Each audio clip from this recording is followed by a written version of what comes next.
American കറക്റ്റായിട്ട് iron dome വഴി അത് കൃത്യമായിട്ട് അതെല്ലാം മുകളിൽ നിന്ന് തന്നെ പൊട്ടിച്ച് കളയുന്നുണ്ട്. അതുകൊണ്ട് ഇവിടെ ആൾക്കാരൊന്നും അത്ര ഭീതിയിലല്ല. പക്ഷെ സ്വാഭാവികമായിട്ടും ഇനി അങ്ങോട്ടുള്ള സമയം കുറച്ച് ആശങ്കപ്പെടുത്തുന്നതാണ് കാണാൻ സാധിക്കുന്നത്. കാരണം ബഹ്റിനെ പോലെ തന്നെ കുവൈറ്റിന്റെ അൽബിജാൻ ഏരിയയിലുള്ള അമേരിക്കൻ മിലിറ്ററി ഏരിയയിൽ ഇനിയും ഇതുപോലുള്ള സ്ഫോടനങ്ങൾക്ക് സാധ്യതയുണ്ട്. പൂർണ്ണമായും അമേരിക്ക ബോംബുകൾ ഇങ്ങോട്ട് വർഷിക്കാതിരിക്കാനുള്ള എല്ലാ സജ്ജീകരണങ്ങളും ചെക്ക് ചെയ്തിട്ടുണ്ട്. കുവൈറ്റ് പൊതുവെ ശാന്തമാണ്.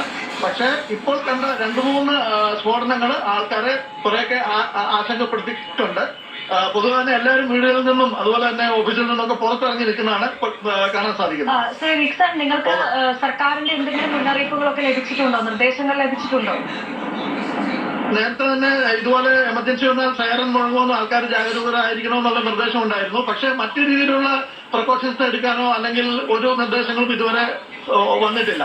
എന്തെങ്കിലും രീതിയിൽ ഉണ്ടായിട്ടുണ്ടെങ്കിൽ സൈറൻ മുഴങ്ങും. ആ സമയത്ത് വേണ്ട രീതിയിലുള്ള തയ്യാറെടുപ്പുകൾ നടത്തണമെന്ന് മാത്രമേ ഉള്ളൂ. അങ്ങനെ ആശങ്കപ്പെടേണ്ടതായിട്ടുള്ള ഒരു ഇൻഫർമേഷനും സർക്കാരിൽ നിന്ന് നിൽക്കുന്ന ഭാഗത്ത് കൂടുതലും മലയാളി